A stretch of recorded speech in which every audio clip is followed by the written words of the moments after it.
this particular topic to go and do the research on? This research topic, okay, it's more of an aside research topic I'm working on. Okay. It started when my supervisor, yes please, when my supervisor visited the Netherlands to undertake a training, an executive training in entrepreneurial universities. Okay. She came back with a questionnaire where we made the students in our department attempt to answer, and we saw an interesting trend. Okay. Where you are about 15% of students having the potential to be entrepreneurs, and over 60% being in the middle category. They have the potential, but they need toughening up. Okay. And about 30% who needs to be pushed very hard in order to be entrepreneurs. Okay. So using social media platform, we try to create a questionnaire online and then share it to all students using the KNUST bulk messaging system, and we had over 2,667, if I have the number right, applying. The first day was interesting. We have over 1,500. First day. On the first day. It means that so we're even expecting a higher number. Looking at the total student population of 45,000. We were expecting more, but we didn't get that much. But whatever data we got seems interesting, and the distribution across different colleges and even between different age groups seem interesting. In that more females had higher potentials of being an entrepreneur than male.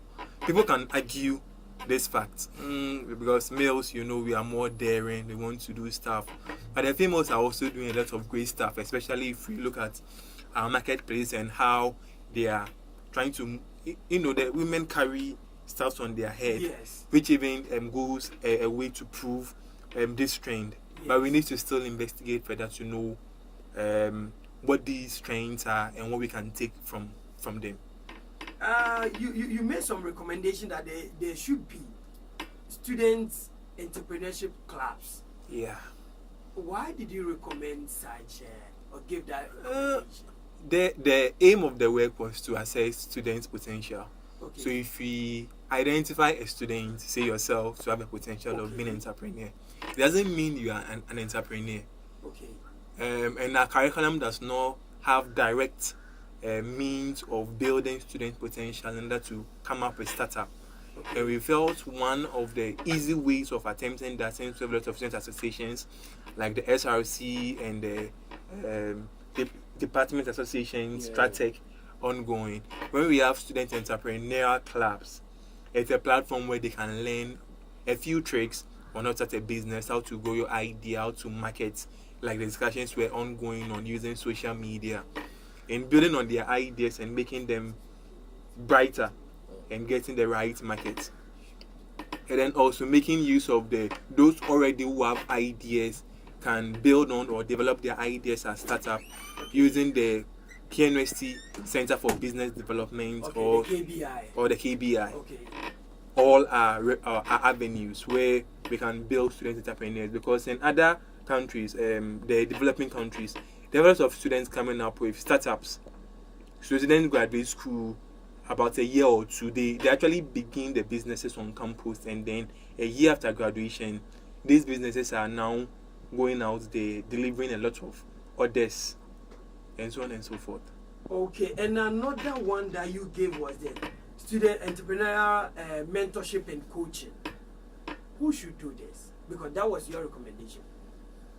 It can be done at the department level, where if a lecturer identifies a student to have a certain potential or a business idea that needs to be developed, they can link them up either to the School of Business, a lecturer over there to serve as a coach to the students. He gives them assignments where they do frequent readings to help them develop their business idea. And one example I can touch on is a colleague of mine in the office, who is actually a teaching assistant. Okay. She has a business, a product she developed for a undergraduate project, sweet potato yogurt. Okay. And then she's at a business center, a business incubation center, developing it. So it's more like a coaching process where you just have the idea, you've developed it, but how to brand it and sell it to become a real business, you might not have that skill. So linking them up to the right avenues, or even using pitch competition where they'll be mentored. Okay. So some competition will be organized where student ideas come there. The brilliant ones that are likely to be multi-million companies should be picked up and be nurtured. Okay. Now this project, where will you be carrying this to? Because this is very vital, very, very important in job creation.